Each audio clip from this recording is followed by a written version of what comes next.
Hey everybody, and welcome back to the second video in our topic about analysis of algorithms. When you look at a city from the ground level, every single building will look huge. Imagine standing outside on the corner of Portage and Main in Winnipeg. But if you look from the top of a skyscraper, all those tiny differences begin to disappear, and really only the overall shape of each of the buildings begins to stand out. Believe it or not, Big O notation works this exact same way. It lets us look at algorithms from like that 10,000 foot view, that far away view, where really only the trend matters. Today our learning goal is simple. We're going to learn about Big O, Big Omega, and Big Theta, what they mean, and we're not going to use calculus or any discrete math to do it. Now, in the next course, you absolutely need some calculus and discrete math when you start breaking down real proofs and showing why these things are true. But a reminder that today is just us scratching the surface. We're just looking at the basics when it comes to analysis of algorithms. This is just the intuition, just the shapes. This is going to be just enough to compare algorithms confidently. So to begin, I need us to start thinking beyond individual numbers. In our last video, we talked about how algorithms took X number of steps. We looked at an algorithm looking for a specific value and said this will take 8 steps or 36 steps or 20 steps. But how does that step count behave as the input got bigger? Well, we saw some of those things happen in the table we drew toward the end of our last video. This idea of how our step count behaves as our input gets larger actually has a name. And that name, as I'll write in here, is known as asymptotics. I'm going to go ahead and draw two different graphs for you right now. We've got one graph over here and another graph right over here. And just like in our last video, you can imagine our x-axes are going to be our n input size, and the y-axis will be talking about time. These aren't going to be very specific graphs. They're not going to be very accurate. These are just sort of to give us a general idea. Let's start again with a graph that looks like this, just like we had in the last video, and a graph over here that looks something more like this. These two lines show something very important. You'll notice that I didn't actually label my x and y axes, but we do understand that down here we're talking about as the number of steps increase. And as we increase this way, we are talking about time steps of some variety. We're not actually interested in the exact number of steps that are happening at, say, n equals 20 or n equals 100. That doesn't matter. Instead, what we're asking are questions like, what shape does the curve that we're looking at actually follow? Does it grow like a line, or is it more like a curve that shoots upwards? This is the big picture view that we're talking about and what we need. Big O is our first tool for capturing the shape of an algorithm's growth. And yes, we really do draw it just like a big O. Let's think of it as a label that basically describes how fast something grows in the worst possible scenario. I'll go ahead and write that definition down. There we go. Now let's make this idea of what it means for an algorithm to grow really fast in the worst case a little bit more concrete. Basically, this idea of big O means upper bound growth, aka upper bound growth. There we go.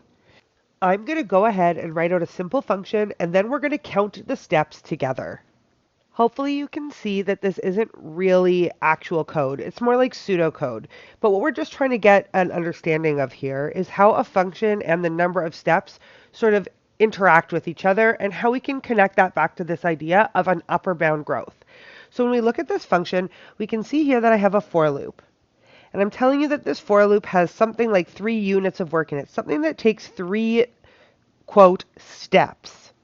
So what we know is every single time this loop runs, we're going to do 3 units of work. This loop is going to run n times. So what that means is that this for loop altogether takes 3n units of work, right? Some kind of imaginary number. It is what it is. We're just saying 3. After the for loop finishes running, you'll notice that there's another part of the code here. I guess if this is going to be something that returns an int, I should have a return line here. It really didn't need to return anything for this example, but I made a weird choice. Return 0. There we go. So then we can see we have 10 more units of work right here. So what I'm telling you that means is that after we finish that for loop, we have another 10 units of work that have to occur. That means that the function count that we just wrote, that function, just like that, has a runtime of approximately 3n plus 10. Every time count runs, every time this method is called, we will do 3n plus 10 units of work, where n is totally dependent on the value that comes in. If it comes in as a 1, we only do 13 units of work. If it comes in as a 2, we end up doing 16 units of work, and so on and so forth. So our step count is approximately 3n plus 10. But remember what we said about this asymptotic notation, this big O. We are talking about a high-level view. We don't care about small details. And there is a lot of small details in here that we don't care about. Those small details are found right here and right here. Constants are small details when it comes to asymptotic notation. There we go. Big O says ignore the constants, ignore the small stuff. Just focus on the dominant term. And our dominant term will always have an n in it. So what this means is the function f of n 3n plus 10 is going to be an element of big O of just n. Because literally all we care about is the non-constant, the variable term, right there. That is our big O value for this function up here that we've written.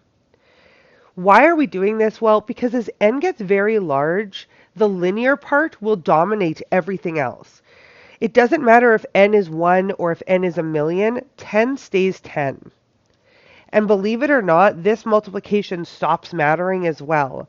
The only part that starts to matter is that value of n, and so that's all big O focuses on. This is our skyscraper viewpoint. From very high up, like very, very, very high up, 3n, I'm actually going to write this all the way out. From our skyscraper view, 3n plus 10 and 100n plus 10 and 1000n plus 2 all look the same. We don't care.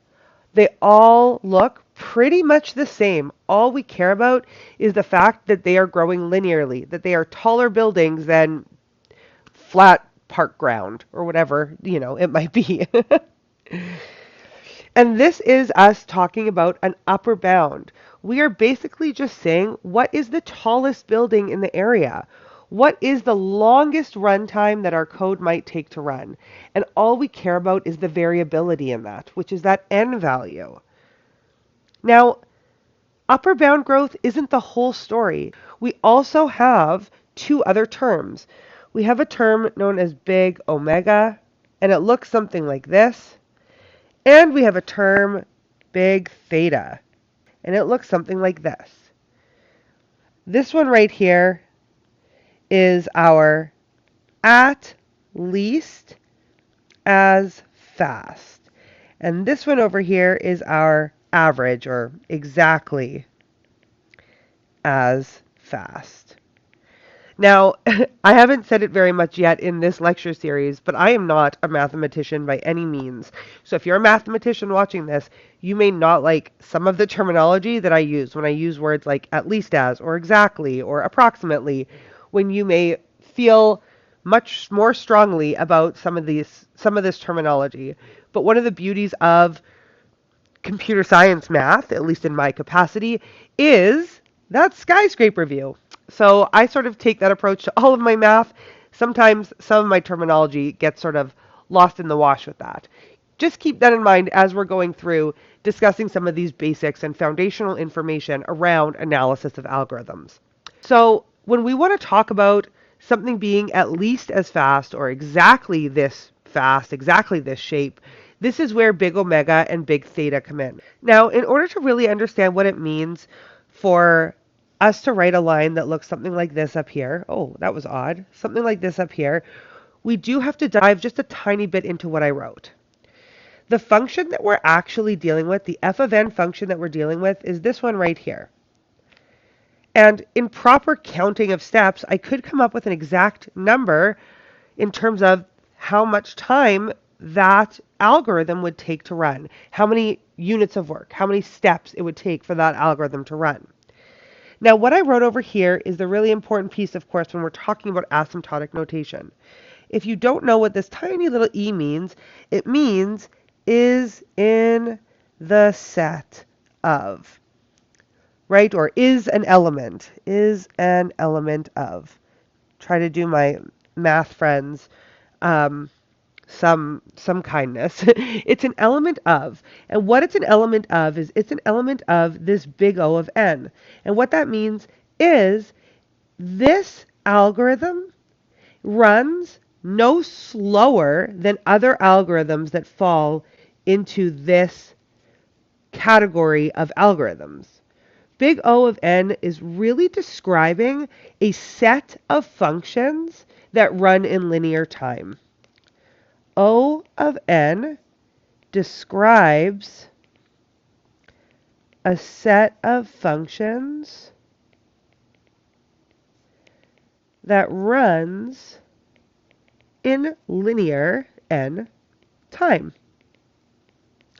That means if we have a function that is 100n plus 7, or 2n plus 3n plus 9, or 100 plus n, all of these belong in that same big O of n space. They all are elements of the set of functions that run in linear time. This is incredibly important for us to actually understand each of these three different terms. Big O really does mean this algorithm, whichever algorithm we're talking about, won't grow faster than this shape on a graph. Now, with the proper mathematical definition of this, which we will potentially see later, you'll understand why this is true. For right now, you have to kind of believe me when I say that the formal definition of big O means that any function that has a dominant term n in it is going to fall into big O of n. It means all these algorithms right here would be able to be drawn, in such a way on this graph that they would fit into this space right here, underneath that line of big O of n. Any algorithm that we're discussing when we're talking about big O won't grow faster than that red line on the graph. They all fit into that pink triangle that I put down there. So it's an upper bound. Big omega is what's next. Big omega. This is like saying this algorithm won't grow slower than this shape. So if we put that into a picture, our lower bound, we can do something like this. Put our line here, do big omega of n, and now what we're talking about is this space up here. There we go. Keeping that in mind, 3n squared plus 10, 100n squared plus 4, 2n squared plus 16n squared plus 7, n squared minus 9. That's not really a thing, but whatever it might be, I guess it wouldn't really be minus like that, plus 9, whatever it might be, all of these fall into the set of big omega of n. because it won't possibly grow any slower than a linear algorithm. Now remember, slow is a good thing. We don't want our algorithms to grow quickly. That means it takes longer to run. We want slow growing algorithms. So all of these will grow faster. As n gets bigger, these grow faster than an algorithm that is an n algorithm. So these all fit into big omega of n. And if you're really paying attention, you can also say that all these algorithms over here are in big O of n squared, because this line could also be representative of big O of n squared. It's not. Big O of n squared, big O of n squared. We could redraw that half parabola to show big O of n squared, just like that. And if we grab an orange highlighter, everything on this side of that orange curve would fall into big O of n squared, meaning all of these algorithms as well. Sometimes drawing the graph can help. The last notation that we're looking at today is big theta. Oops. The last notation that we're looking at today is big theta. And big theta means this algorithm grows like this shape. So it's a very tight bound. It's both an upper and a lower bound. In order to visualize this, we need to sort of draw a band of two lines together. Big O being on the top and big omega being on the bottom. And when big theta is super tight, the algorithm fits in the middle. Let's imagine here is a big O space. I'm just going to write big O marker. And let's imagine that this right here is our big omega marker. And these could be whatever value they are, omega marker. And what you'll notice is that there is a space that lives right in between, right here. So what can we say about that space? That is our theta space. Putting it on orange, just a terrible idea. This is big theta space, right there. That tight band, the algorithm fits right in the middle. Now that we know what these symbols means, we need to be able to recognize common growth shapes that will show up in our everyday code, and thankfully there's only a few. I'm going to write out 4 different code snippets and then label each one. The first one we're going to look at is constant time, or big O of 1. Constant time means no matter how big your array is, no matter how many data points you have, this will always take one step. For example, if we have a method get first that takes in an int array A, and all it does is return A at 0, we can very confidently say this is 1 unit of work. Let's say that we want to expand on this idea just a tiny bit. And for this exact same function, get first int array A. If A is not null and A.length is greater than 0, return A at 0, otherwise return null, whatever.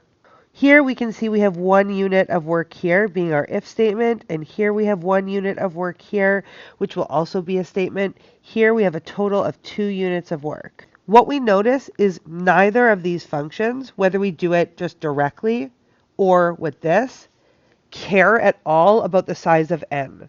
They always do a constant amount of work. Here, they do 1 unit of work all of the time. Here, it does 2 units of work all of the time. Both of these are considered to be in big O of 1, or constant time. The next one we're going to look at is logarithmic time. This is big O of log n, or logarithmic. This function isn't really going to do anything, but let's just imagine for a second. While n is greater than 1, n is equal to n divided by 2. What do we see happening here? Well, each step cuts our problem space in half. I can show this as the shrinking interval. If n comes in as 16, next time it runs, n will be 8, and then n will be 4, and then n will be 2, and then n will be 1, and now our program stops. If n starts as 32, it will become 16, and then so on and so forth. If n starts as 10, it will go down to 5, and then it will go down to 2, and then it will go down to 1. We see it always growing, or rather shrinking, at the same interval. And this interval is that log interval. This is why binary search is so fast, because every single time we iterate through our array, we're actually cutting our problem space in half. The next one that we're going to look at is the one that we've been talking about all along. This is big O of n, or linear time. This is our very straightforward loop. For each element, starting at 0, less than the length of our array, or our n, or whatever it is. I guess I could just put n for right now to stay consistent. I++, system.out.println. We'll just print out I. What do we see happening? Well, sure, this technically counts as one unit of work, and this is 1 unit of work, and these are going to run n times thanks to this loop. We have 2n, and as we learned before, 2n is absolutely an element of big O of n. One pass through our input size means linear growth. That's our big O of n. The last one that I very briefly mentioned already, right here, big O of n squared, this is known as quadratic time. This is our double loop. So if we're going through and creating a output full of stars, let's say, we want to draw like a matrix of stars, n by n, something like this. We end up with code that looks something like this, system.out.print, our star. Actually, that's not there. Move that out of the way for a sec. I'll put that back in just a minute. For int j is equal to 0, j is also less than n, j++. Then we print our star. Here, system.out.println, a new line. There we go. What do we see happening here? Well, this internal loop is that one pass over n, and it's going to print one line. So this is something like approximately 2n. But we can't forget that for each round of that, we actually have this outer loop. So this inner thing has to happen through n passes. So that puts an n also here on the outside. If we want to be really correct in our code here, we could even remember the fact that we added this extra print line here. So we also have this extra unit of work right here, this +1, that happens as part of this orange line. What does that mean? Well, this is like saying 2n times n plus 1, 2n squared plus 2n. And if you remember what I said at the beginning of this video, all we care about is the dominant term. And oh, that coloring is not good. Right there, n squared is going to be bigger than n. And so all of this actually ends up being an element of n squared. We only care about that dominant term right there. This is quadratic work. What we can now see is that 1 is going to be faster than log n. And log n is going to be faster than n. And n is going to be faster than n squared. And this hierarchy of times can grow even further. This is just a snapshot of what it might look like. Now, we do need to highlight one sort of mysterious point here. All of these seem to make a lot of sense when we draw them out, when we do the math, except for one, and that might be log n, and that's because logs are wild. Logs appear when we eliminate half of our remaining possibilities at each step, like we saw in binary search. I just want to flesh this idea out a little bit more since logarithms can be so tricky to understand. Let's start with an array of size 8. 1, 2, 3, 4, 5, 6, 7, 8. And let's put data that is in sorted order as we'd expect to do a binary search over. If you remember how our binary search works, let's say we're looking for a target value of 5. Step 1, we cut our array in half, and we pick a value to look at, often it ends up being just the way that you would do the math is n divided by 2. In this case, that gives you 4, 0, 1, 2, 3, 4. That means we're going to look at this position first. We recognize that 5 is less than that, and so now we get to just look at this side of our problem space. Now we cut this in half. Same thing happens. We just look at 9, and we recognize that 5 is smaller. Now we cut this in half when we look at just this space. We see the 5, and we find it right there. Check the middle, throw away half, and repeat. Every single time we ran that, we were discarding half of our data. After the first run, we didn't have to look anything else over here. After the next run, we also got to get rid of extra data over here.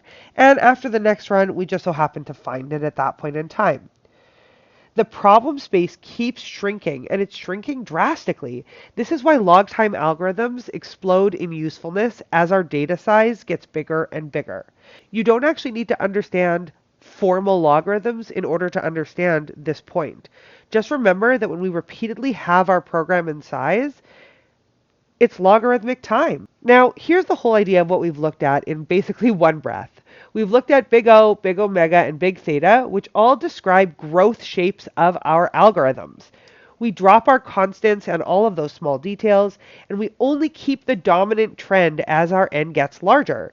Our common shapes include 1, log n, and n squared, and logs are going to show up whenever we're cutting our problem size in half.